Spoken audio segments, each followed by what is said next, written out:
a todas e a todos. Meu nome é Virgílio Viana, sou superintendente-geral da FAES e coordenador da rede SDSN Amazônia, em conjunto com a EMA e com a Adalberto Val, que compartilham essa primeira sessão aqui desse evento que chamamos de Amazon Day, ou Dia da Amazônia, que já está na sua 4ª edição. E esse é um evento que normalmente ocorre de forma presencial e é acoplado à Conferência Internacional de Desenvolvimento Sustentável, que normalmente é sediada na Universidade de Colômbia, em Nova York, em conjunto com a Assembleia Geral da ONU. Por conta da pandemia, nós estamos fazendo esse ano uma versão online. Vai ter nessa sessão painéis extremamente interessantes e eles vão ser introduzidos e apresentados pelos seus respectivos moderadores e moderadoras, mas eu queria, nesse momento inicial, dizer que, aqui, desde uma perspectiva amazônica, que eu compartilhava com os colegas logo antes, nós vivemos já a era das mudanças climáticas. Então, esse ano, nós tivemos uma enchente recorde, que se seguiu a um recorde que foi quebrado em 2014, e assim, né, estamos vivenciando o que a ciência prevê, que é um aumento da frequência dos eventos climáticos extremos. Então, as grandes cheias, as grandes secas e as tempestades muito violentas que temos experimentados aqui também, com impactos sobre a população, sobre a floresta e sobre a dinâmica dos ecossistemas de uma maneira geral. É nesse contexto que nós realizamos esse evento hoje, também num contexto que nos preocupa muito, não só na questão ambiental, o aumento do desmatamento, o aumento das queimadas, que vem sendo observado nos últimos anos, mas também o aumento da violência com relação a lideranças socioambientais, especialmente lideranças indígenas e de populações tradicionais, que, em função do avanço da grilagem, do garimpo, têm enfrentado aí a morte e a perseguição, enfim, todo tipo de violência. Então, é nesse contexto, com certa forma, com grande e renovada preocupação, que nós realizamos uma série de discussões voltadas não só para aumentar a consciência sobre os problemas e desafios da Amazônia, mas, como é a tônica da nossa rede SDSN, um foco em soluções, né? E esse é a tônica nossa, como fazer com que esse descaminho que temos observado nos últimos anos possa ser transformado numa visão e num processo de construção de uma Amazônia mais próspera para quem mora na Amazônia e que também possa servir, por meio de serviços ambientais, o resto do Brasil, o resto da América do Sul e o planeta, uma vez que a Amazônia tem um papel muito importante na equação do clima global. Então, com essas breves palavras introdutórias, eu queria declarar que é aberta o nosso evento e passar a Emma Torres, que vai liderar o próximo painel. Emma, a palavra é sua.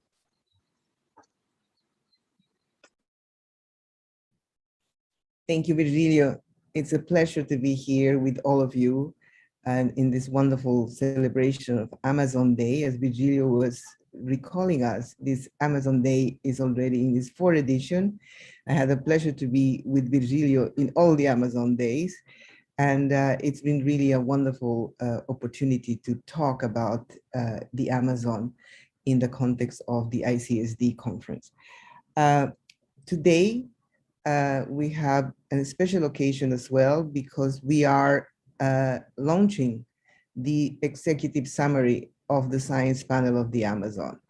And we do this on occasion of the General Assembly and an occasion of Climate Week. Let me talk a little bit about the Science Panel of the Amazon. We are extremely, extremely proud of the Science Panel of the Amazon.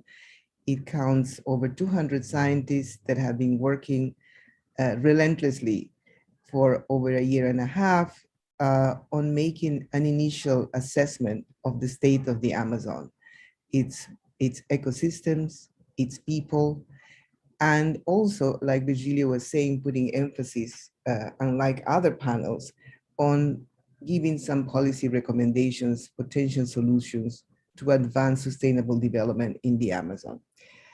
So over 200 scientists, 2/3 of them from the region, global partners, and also we have also count with the privilege of several indigenous scientists, which have brought not only science, but also the knowledge that the indigenous people communities have. So this is a very unique panel in that sense, very unique in its kind and very unique in the first report that is coming from them. I would like to highlight just a few points of the findings and of the recommendations we are privileged now to have, and I will introduce you, our panelist, Adalberto Val, who is a major researcher of the Amazon with a distinguished career, particularly in the areas of fisheries, inland, and fisheries of the rivers, and with many, many articles for senior researcher at INPA, and with a long track record in the region, as well as with has distinguished awards and is a member of the Academy of Science of Brazil. We also have Adriana Ramos, who's also a member of the panel. And Adriana she coordinates policy and law in the Instituto Socioambiental of Brazil. And she also has a long track record of working on legislation on environment and indigenous peoples issues, and is a member of boards that are working in a number of areas, particularly forests and indigenous people rights. And we also have Maria Moreno de Lorrios, who joins us from Quito. Maria is a director of a program in IVOS, who has a beautiful name, which means Eyes on the Amazon. So it's a group of Amazonians committed to the Amazon. And I think, particularly Adalberto, who's also a member of our science steering committee, will be able to elaborate in much more detail about the findings and recommendations of the panel. But let me just give you some initial thoughts on the panel. Number one, I think what is important about the panel is the whole process. For the first time, all these scientists work together and they're making collectively this assessment. And as you can imagine, 200 and so scientists, it's not easy to have a consensus on all the issues, but they managed. I think we have a very good, able chairs and certainly a very wonderful scientific steering committee. So we have reached to that, having this first assessment. A number of the key issues that they highlight are things that you know, but are important to remember. That the Amazon basin encompasses the largest rainforest in the world, and is a place of immense natural wealth and diversity, but is facing unprecedented challenges, as we all know. The basin is a critical element of the water cycles, the carbon cycles, and of the climate of the world. So it is not only an extraordinary important basin for the region itself, but it's very significant for South America and globally as well. And for instance, the river contributes between 22% of the world's total river input in the oceans, and is also a crucial carbon sink, storing approximately 150 to 100 million tons. So it is amazing the services that this extraordinary basin has and the extraordinary richness that it has, not only in terms of biodiversity, but also in terms of culture. We have indigenous peoples that account for 2.2 million people of the 47 million people that inhabit the Amazon, and they speak over 300 languages. However, all this richness of culture and biodiversity and forests are under threat due to multiple pressures. And this is one of the critical points that the panel has assessed. And they have made a very strong statement in terms of saying we are almost reaching a tipping point with 17% of deforestation and 17% additional on degradation, with compounded with fires, like Virgilio was saying, fires that are occurring more and more frequently because of climate change. So the pressure of all this plus climate change is putting an incredible challenge for the Amazon, and some areas, it seems they are already reaching a tipping point. So what the panel is highlighting is that it should be critical at this moment and to act now and recommend immediate stop and moratorium of deforestation in the areas where we're reaching a tipping point, and achieving zero deforestation and forest degradation by 2030. This is one of the main messages in terms of addressing the tipping point and addressing deforestation. Second, the panel is making a strong case for building resilience because climate change is going to be, affecting more in the next decades to the region. And is making a case for restoring and remediating forest cover and aquatic systems, conserving biodiversity to the large number of protected areas and indigenous people's territories that are in the Amazon, and also establishing a monitoring of deforestation, degradation, and early warning systems. And of course, it's essential to have a global action to stop greenhouse emissions because ultimately climate change is emerging as one of the most insidious threats to the region's future. But despite these alarming findings, the panel is also encouraged by the significant potential that could be achieved in advancing sustainable development pathways in the region. And we're talking not only in the investment in restoration that is critical, and particularly in a green recovery after the pandemic could be a crucial element, where a crucial dimension that could mobilize a lot of employment also for communities, but also in the enormous possibilities of investment in education, science, technology, research, innovation, in order to advance a dynamic new bioeconomy that respects and recognizes the nature cycles and the human rights, particularly of indigenous peoples and local communities. They also recognize very strongly that safeguarding and strengthening the rights of indigenous peoples are vital to preserving forests and biodiversity and fighting climate change. As a matter of fact, as you know, the areas that are inhabited or are natural protected areas inhabited by indigenous people are very recently very well conserved.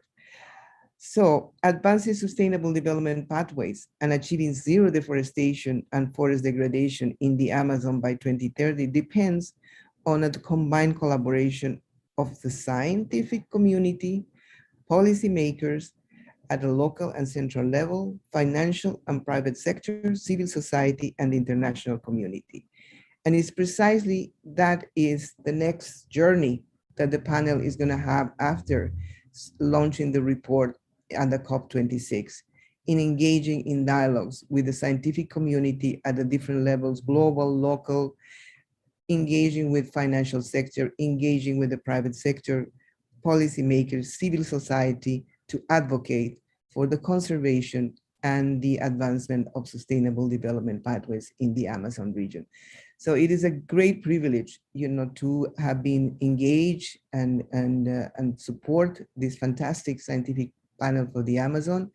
And I'm very grateful to all the scientists that have contributed in a very generous way to the production of this initial report. Our goal, our aspiration is that the panel continues in some form, but also that issues periodic and systematic policy brief on relevant issues or on areas where they have not covered sufficiently in this initial report. Like for instance, cities, because as you know, cities are a major part of the Amazon as well. And what does it mean to be, what is important, or what is the importance of a city in an Amazon context? Dealing more with issues related to infrastructure. So we see that there could be an agenda for the future on issues that are some gaps, but also on an agenda for innovation, research, and technology that they could advance in the countries of the region.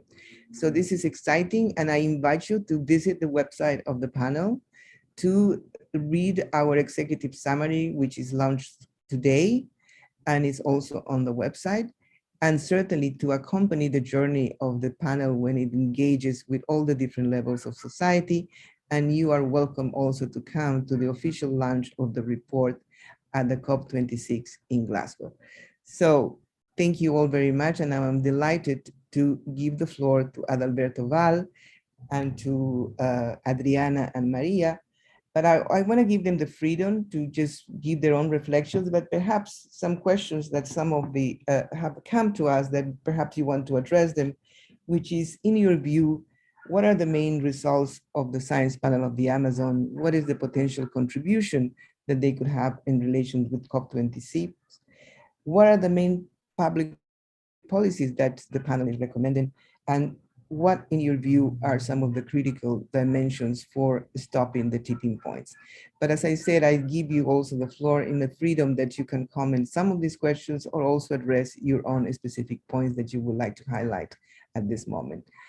Adalberto, the floor is yours.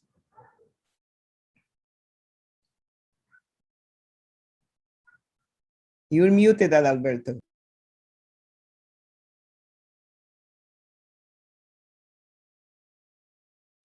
Just a moment. Yeah. It's just a great pleasure to be with you all here this afternoon. And also, it was a big pleasure to interact with the group that worked for this SPA, the Science Panel of the Amazon. I confess that after near 42 years living and studying the Amazon, that was a great opportunity to learn. I learned a lot of new things, a lot of new visions, a lot of propositions, and there I found that all the people had just one dream. We all were connected by one common dream. That was to conserve this fantastic environment. When we are talking about the Amazon, we are talking about a region that were formed since the start of the uplift of the Andes Mountain, some 65 million years ago. So over this time, the Amazon was and is and will be shaping with new physiographic characteristics, the evolution of the species that lives here. So this is a fantastic region complying a combination of environment and diversity, biological diversity. And the most important point, people. We have 40 million people living here. And I think that we should thank you all these people that have over this time helped to conserve the Amazon. What is the most important thing that we have here, in addition to this diversity, this culture, these people, is the information that every single organism that lives in the Amazon carries on its genome. Its genome comprises information that was shaped during all this time. And so science and technology is very important exactly to analyze and to explicit this information that are, let's say, hidden in this genome. I was reading an article last week, and this article was describing a new species of monkey. Could you imagine? We are living 2021, and there is some monkey. There are some other ones living in the forest that we don't know. New monkeys. I'm not talking about a new bacteria or insects or fungus. I'm talking a new monkey. So it's a fantastic place. And we have to support science to explicit this information that is hidden. And cooperation and collaboration is fundamental. It's fundamental, not only to train people, but also to explore this environment, conserving it, proposing new ways to include people, and develop new technologies for new programs, new processes to generate better income for the people living here. But cooperation and collaboration not developed outside the Amazon. We have to do that together with the people living here in the Amazon. Science is a social activity. So it's not a matter to do science about the Amazon abroad, but they have to be connected with the people living in the Amazon. So we have to have better institutions located in the Amazon. We have to train people of the Amazon to live in the Amazon, not only in the capitals of the states of the Amazon, but in the interior part of the Amazon. We have to learn with the people living in the interior part of the Amazon, what we call the ethno-knowledgement. That's very, very important to do that. And also, I live here one request that's directed for all Amazonian countries, that is, let's to have a fund for science and education, a common fund that we can have support from other countries, not directed to governments, but directed to institutions that do science, do education, and train people for a better future for the Amazon. Thank you, Emma. Thank you, Adalberto, and a great point that of the importance of the people and working with the people and the research with the people. And I think this is one of the hallmarks of the panel, is really scientists combining with the knowledge of indigenous people and local communities. That is the fantastic thing. And you're right, and also it's the plea for a fund, the plea for investment in education, science, and technology is critical if we want to preserve the Amazon for the long term. Thank you, Adalberto. And I'm happy now to give the floor to Adriana Ramos. Thank you, Emma. It's very nice to be here with all of you.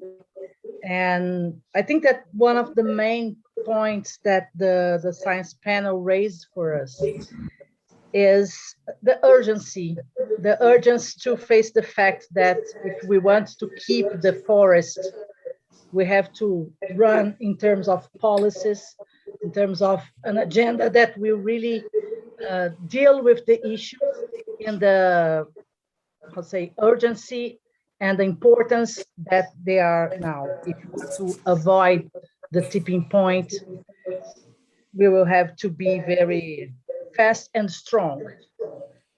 And I think that especially when we talk about the target of ending deforestation, for example, we have to remember that in the case of Brazil, Brazil have set in the Paris Agreement its aim to reduce deforestation by 2030, but talking about illegal deforestation, not about legal deforestation.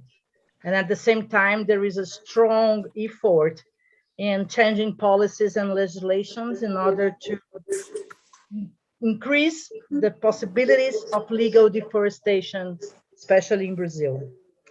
I was very glad to be one of the authors engaged in the chapter of the panel that talks about the power of Amazonian people, and especially in my chapter, and the role of indigenous people and other traditional communities in managing their own territories, and the importance of their role in the governance of the territories to keep the forest.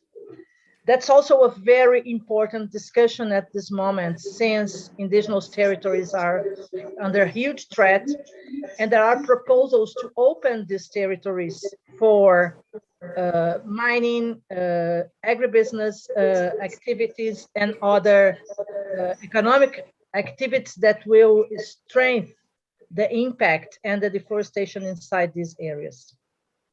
In Brazil, we have seen, for example, that in the last 2 years, the deforestation increased inside indigenous territories and protected areas in a huge sense. And if we don't care about the illegality that occupies these areas, and we are not strong against them, it will be harder to face this challenge of stopping the process of destruction in the Amazon. So it was very interesting to see how many examples of different kind of economic activities and management plans and other kind of zoning and planning instruments that are being used by a different set of communities in strengthening their own way of living, which is a very important part of keeping the forest, you know. And I think that this is one of the most important things that we have to raise at this moment, because it's still something that the majority of the population do not recognize. It's still something very hard for the market in general to understand. So people still look at these territories and these peoples as peoples that are living in the past, and that the modern life and the future would be something else. But what they are showing us is that if we want really to keep the forest and to value the forest, to take a look and to value their own way of living in the forest, their economic activities, their way of managing and putting governance in place to deal with the threats over these territories, is a set of a huge repertoire of possibilities that we can learn with, that we can develop based on that. So I think that this approach that the panel brought on putting together different people, different knowledges, different knowledge regimes, and recognizing the importance of them to this perspective of finding a path to the future for the Amazon is one of the most important achievements of this huge effort. And I'm very proud to be part of it and to be able to bring to this approach on the territorial rights and the territorial management a view on the diversity of situations that we have in the Amazon, you know. And I think that we have to be proud that the panel will raise this to show the world that what we have to do in the Amazon is quite different than what we had done everywhere else. And that we cannot allow the drivers that took us to the situation we are here, you know, to be leading the process of the development of the Amazon. We have to change the path. And this is something that will be a hard work, but that the panel is a basis, very strong basis for that part of our lives from now on, because I'm sure that there will be a long way to work with what we have raised until now. Thank you. Thank you very much, Adriana, and thank you for bringing such a strong point of view on what, as you said very well, is one of the hallmarks of this panel. I mean, to really combine the different knowledges and make the amazing effort to recognize that the knowledge that these indigenous peoples and local communities have is not the past, is the present, and it could inform very well the sustainable development pathways of the Amazon. So that's the richness, and we are also very proud that all the scientists that have worked, they have recognized that and have worked very well, and you are obviously one of the leaders on bringing those voices to the panel. Thank you, Adriana. Now let me give you the floor to Maria Moreno de Lorrios, and she also will bring us some ideas as well from her views from the panel, but also, you know, her own experience with the Amazon. Maria, you have the floor. Thanks very much, Emma. It's a real pleasure to be here with you all this afternoon, and thanks very much for the invitation. I am speaking from Quito, from Ecuador, and I am part of the science panel of the Amazon, participating in the chapter 16 regarding indigenous territories and protected areas. But today, because of the questions that you have raised, I would like to address more in depth the climate justice issues and what we are going to be addressing in the COP.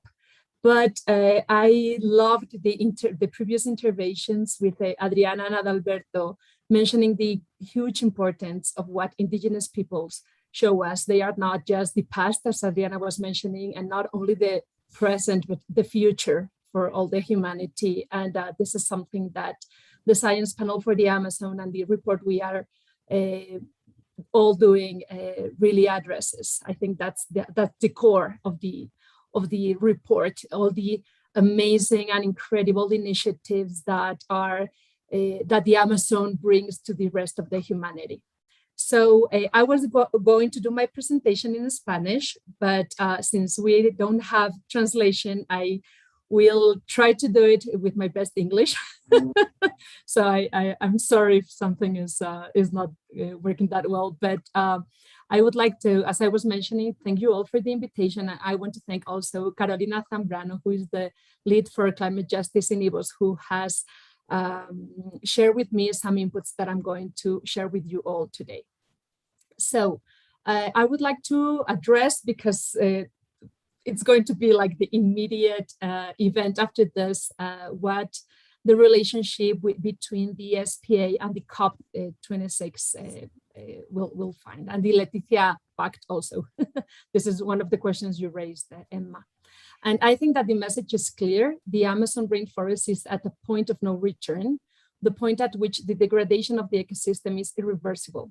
According to the findings of the SPA, the current deforestation in the Amazon basin is 17% and is close to 20% in the Brazilian Amazon, since the tipping point will be reached with 20 or 25% of deforestation, not the 40% as previously predicted. In other words, we are already at the point of no return, the point at which the degradation of the ecosystem is irreversible. This is our last chance for action to protect the Amazon. The SPA report, the work and knowledge that more than 200 experts, I'm not a scientist, have put into for 2 years, warn us that we are not talking about a future possibility, but about a present reality. What measures will the countries of the world take at the COP to protect and save the Amazon? What measures will the Amazonian countries take to avoid setting off a time bomb within their own borders? What follows up to compliance is there with the Leticia Pact? What are the action plans, the budgets, the impact indicators, the citizen participation in the Amazon countries to promote this Leticia Pact? Climate change is a political, ethical, and social issue. It is the result of an unsustainable development model, a model that generates an unequal distribution of wealth and power in the world, and that exacerbates that inequity by disproportionately affecting those who are least responsible. Human activities cause climate change, but not all humans are equally responsible. In 2020, The Guardian revealed that 20 fossil fuel companies can be directly connected to a third of all greenhouse gas emissions in the modern era. The peoples and countries with the highest levels of poverty are those that are paying the highest cost of climate change, despite being the least contributors to the crisis. And this model is distributed in the same way within countries. In recent years, we have seen how indigenous peoples living in the Amazon biome suffer from droughts, fires, and floods caused by climate change. The COP must clearly identify who will be most affected by the climate crisis, who are the world's biggest polluters, and even more importantly, what we must do to change it. I am hearing more and more about the greed of some when we talk about the Amazon. The RISE last report Today in the Global Landscape Forum, listening to Alberto Acosta, the grid. At the COP, we must talk about life, about real alternatives that indigenous peoples and local communities, scientists and experts show us to guarantee a future, the future for the new generations. And we must take bold and immediate steps to move from a turning point to a turning point. There is no time to lose. We cannot lose it. The latest report of the physical science of climate change, published by the IPCC, can only become an urgent call to action, a call to put climate justice at the center of global climate action and the narrative we use to discuss it. We say to the world at the COP, the time for global action is now. Tomorrow will be too late. Thank you very much, Maria, for that very eloquent case. I think it's excellent, and you're absolutely right. It's wonderful that the panel will have a contribution and will debate those issues at the COP26. And you, all of you that are members of the panel are going to be the big advocates of those messages. But it is a critical moment. The COP couldn't be in a much more critical moment taking place. So I think we have less than 6 weeks to be working on it and to be voices and also coming with solutions, like you said, solutions that are coming from the Amazon and from other regions as well. The science panel of the Amazon is inspire other regions as well. We are being approached also to perhaps support the establishment of a special panel of the Congo, and I think that would be fantastic because the scientists, all of you that have already contributed to the panel of the Amazon, could share lessons with new colleagues that when they establish the panel of Congo, and it will be again a fantastic experience and to really learn from the different important tropical forests of the world. So. Carolina, I think this was an excellent suggestion of having this opportunity to share the panel findings at the conference of the ICSD. So we're grateful to you for organizing this wonderful opportunity, and to Virgilio, our chair of SDSN Amazonia. Virgilio is dynamic. He's completely committed to the Amazon, lives in the Amazon, swims in the Amazon, and he always, has been a huge advocate of the Amazon wherever he goes, including with the Amazon Day. So we invite you again to visit the Amazon panel website, to visit the SDSN Amazonia, which is a big network of over 140 institutions, I think, correct me if I'm wrong, Carolina, that are active, and they are working a lot, particularly in solutions in the different Amazonian countries. So thank you all very much. It's been a great pleasure, and looking forward to see you in the next events that the Science Panel of the Amazon will be convening in the next few months. Thank you, Virgilio. Thank you, Carolina. Bye-bye. Bye-bye. Bye-bye. Bye-bye, Emma. Bye-bye, Maria. Bye-bye, Adriana. Thank you, Emma, and thank you, Alberto. Thank you all. We are actually with something very unique. Usually meetings such as this, they take more time than we have available, and we're using up, as I understand, less than we had originally thought. So maybe we still have time for a couple of interactions. If I'm not mistaken, we have allocated until, we have a video at 5 o'clock Manaus time. So we have 10 minutes. We still have time for a couple of questions. Yes, so let's use that. And let me ask you all a question. If you were to pick one conclusion of the science panel, which one would you say is the most urgent, and how would you approach designing a solution to implement this challenge?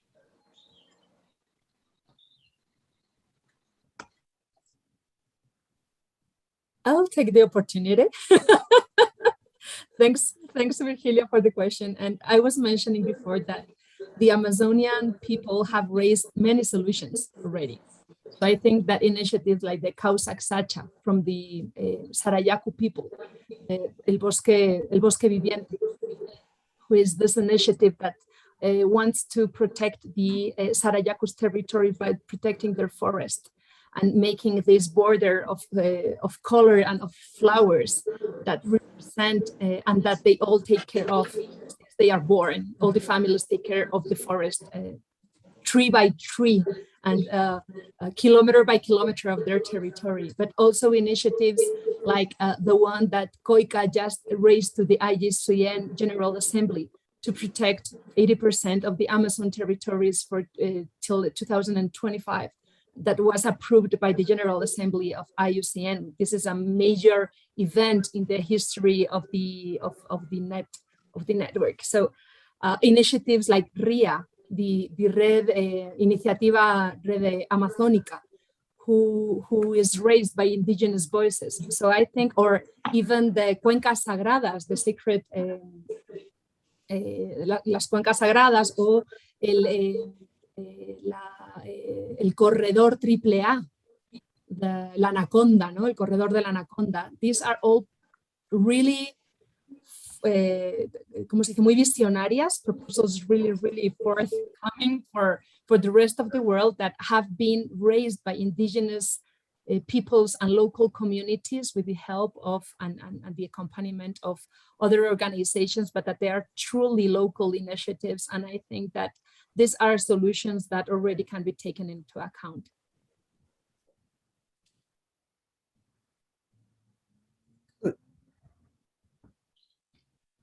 Excellent. What would you like to do next, Adriana? Well, I think that we have I would choose two things that should happen together. From one side, the fight against illegality. You know, it's a scandal what we have in the Amazon, and that should be something that the government should be make accountable on. And I think that the other side is territorial rights and adequate funding for these experiences and initiatives from indigenous peoples, because I think that we lack on support, on direct support for them.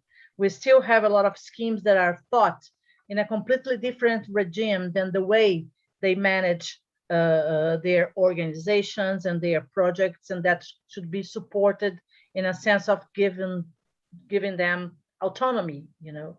So we should recognize that if we want the forest to be kept in an ideal way that indigenous people are the most efficient to make, we should guarantee the support for that to happen in an autonomous way, you know, because there is a lot of funding that normally is managed through ways that the communities cannot achieve. So I think that that should be some priority, especially thinking about the importance of protecting these territories against the pattern of development that increases deforestation. Very good. Excellent. Adalberto. Virgilio, I totally agree with Adriana and Maria. I think, you know, they exactly raised the exact points that I think that's very important. I would like to add two other aspects. One is education. Education is something really important for the Amazon. Not exotic education, but education designed specifically for the people of the Amazon. They have the right to learn everything they want to learn, but they should be connected to their culture, to their environment. It's terrible when we bring to the kids in the Amazon books that that have nothing to do with their environment or their culture. I think that we disconnect these people from their nature. I think that's very important to think about that. If I have to recommend something on education, I would recommend keep the people, the kids of the region connected to their environment, connected to their culture. And the second point, I think that's very important to offer to the people that live not only in the major cities of the region, but also and mainly to the people living in the countryside, nature-based solutions. I think that nature-based solutions to use the information that is hidden in the forest. And to do that, we need science and technology. And I think that is very important to have a coalition of the Amazonian countries, to have a common action to produce robust information for development of nature-based solutions and socialize these solutions to the people living in the countryside. I think that's very important to conserve the forest, to keep the forest, to keep the flowing rivers, but use the information that is hidden in the forest to let's say, allow the people that live in the forest to have a better life, to have a planetary health, and to have a better income.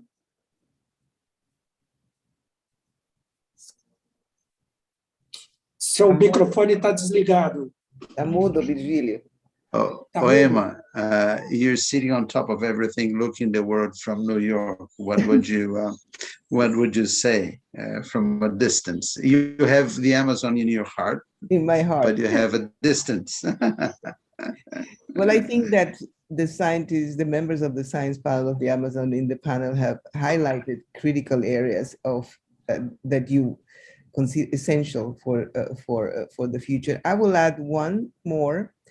I fully endorse the ones that have highlighted, but I will add one more. I think we need to invest seriously on restoration. It's critical to build the resilience for particularly in those areas where they're already reaching the tipping point. And I think that's an investment that should happen now. And that should be also a moratorium on no more deforestation in those areas now. And again, one opportunity there is the possibility of in the recovery plans of the countries of the Amazon to have large-scale initiatives for restoration that could also not only have benefits in terms of controlling and reverting partially the tipping point, but also in creating employment for the local communities in the Amazon countries. Thank you, Virgílio. Excellent. So why don't we invite you to ask questions to each other, since we have a couple of minutes left. Maybe Adalberto could start. And I'm sort of filling in for Emma as well. So Emma.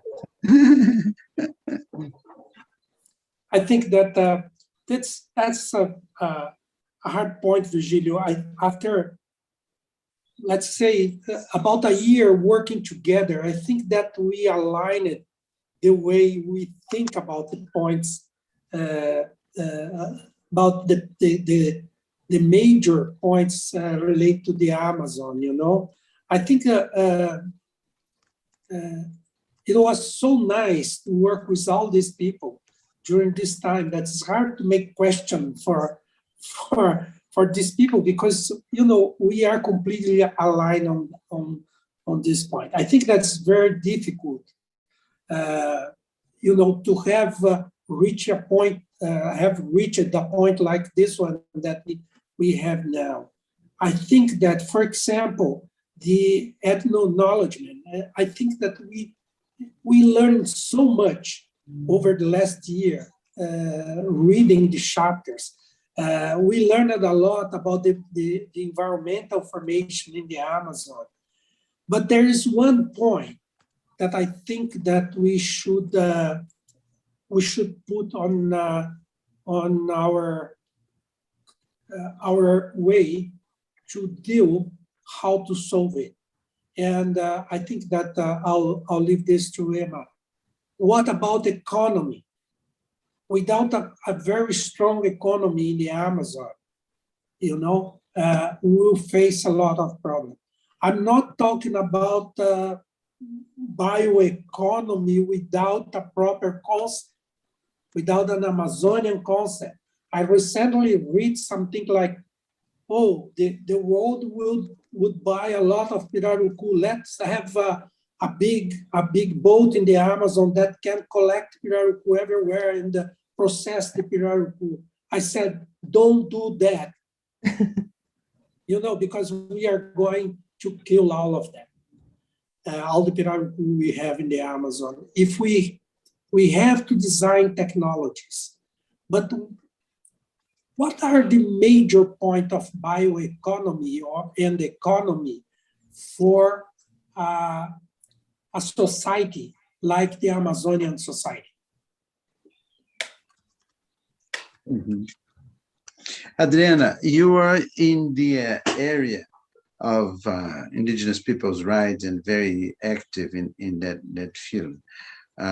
We all know that we are in a very critical moment of losing rights and so on. But on the other side, there is a very strong movement to defend those rights. In a way, having a negative agenda has created a momentum for more organization, for more mobilization. We just had in Brasilia a very, very significant mobilization. How do you read this context? Do you see that this situation has led to greater engagement and mobilization of indigenous peoples in the Amazon? Yes, I think that definitely. Although indigenous people have their own ways of organizing themselves, and the articulation between different groups is something that they had done in different moments of the history, including the Constitution, when we managed to have the chapter on indigenous rights in Brazilian Constitution. But of course, when you have a common enemy, then it's easier to put everybody together, And we are living in a moment where all the enemies of indigenous people got together and they are in power. They are in power in the executive body in Brazil. They are in power in the Congress.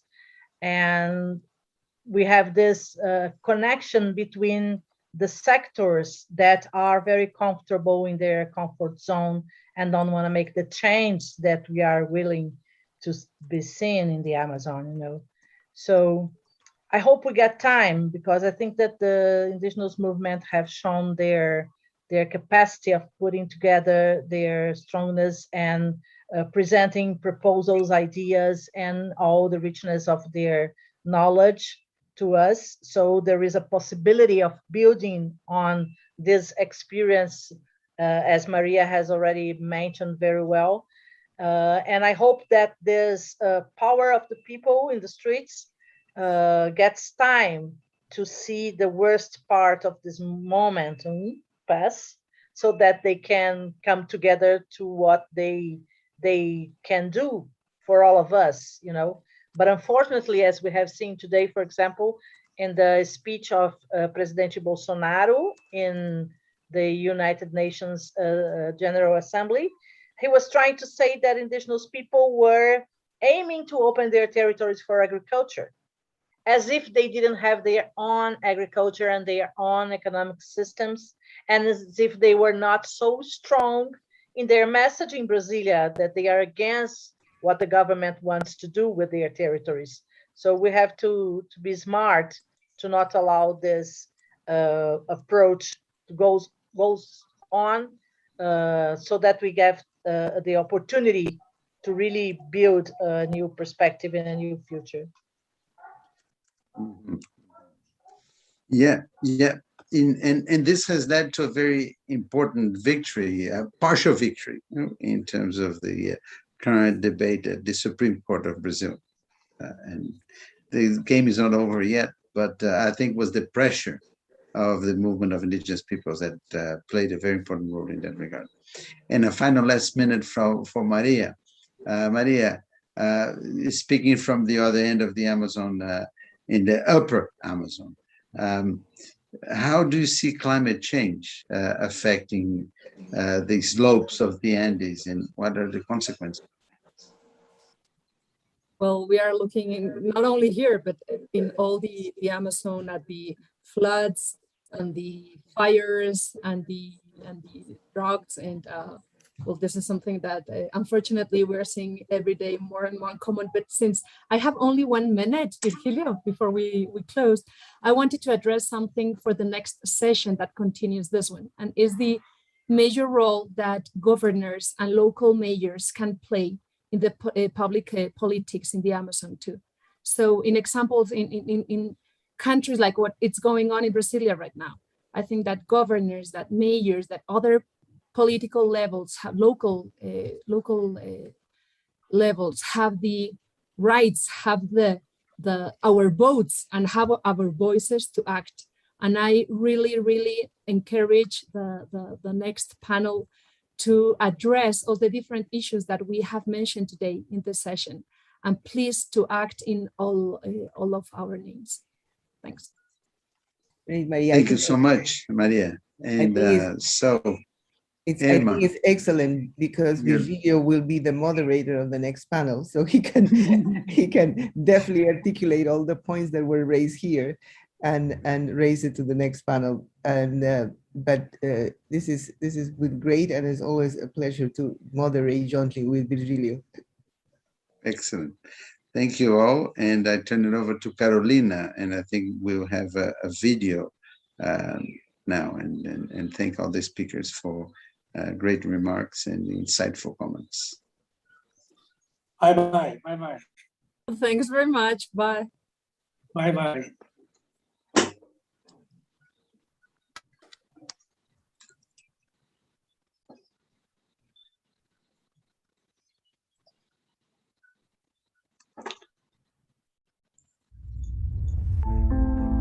A Amazônia é a maior floresta tropical do mundo. Possui uma área de 8,5 milhões de quilômetros quadrados em 9 países.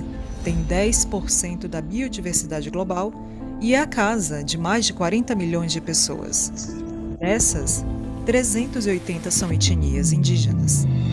A Amazônia está sob ameaça. Desmatamento, incêndios, garimpo, produção de petróleo e gás, grandes barragens para geração hidrelétrica e grilagem são algumas dessas ameaças. Já perdemos cerca de 20% da Amazônia e está muito perto de atingir o colapso ecológico, conhecido como ponto de não retorno. Se não fizermos nada rapidamente, de maneira efetiva, a Amazônia será muito diferente nos próximos anos. Temos que agir.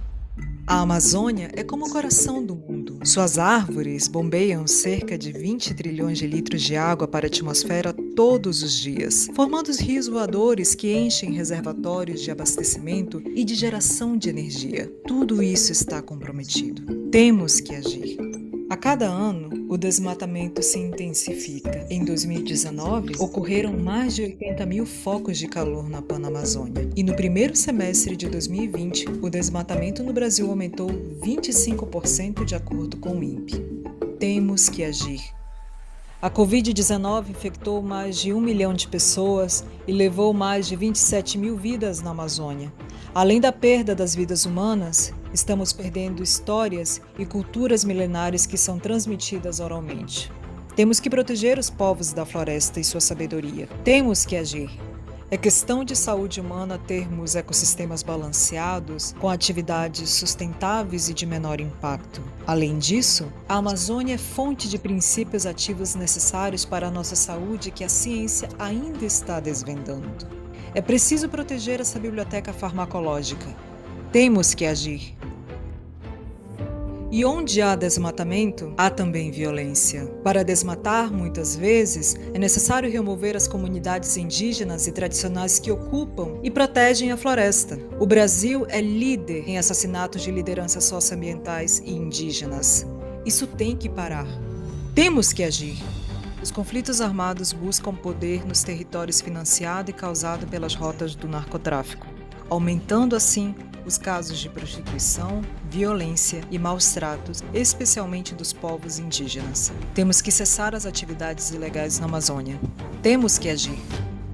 A bioeconomia é uma das opções para o desenvolvimento sustentável na Amazônia.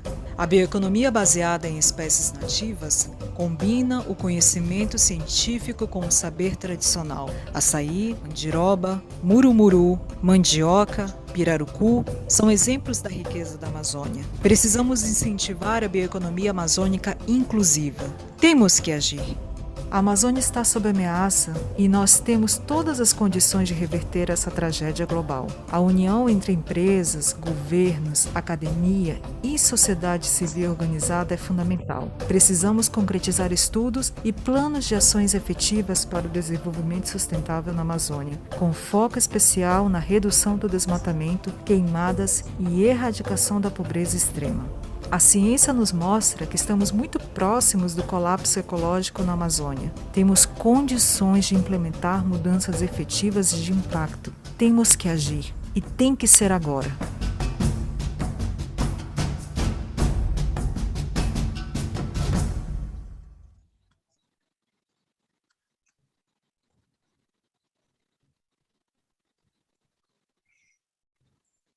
Ótimo, muito bom. Vídeo é ótimo. É um chamado, né? É um chamado aqui à ação e nós agora entramos já no segundo painel, né, do Amazon Day e eu queria apenas alinhar com o pessoal que está na retaguarda, se já estamos no ar.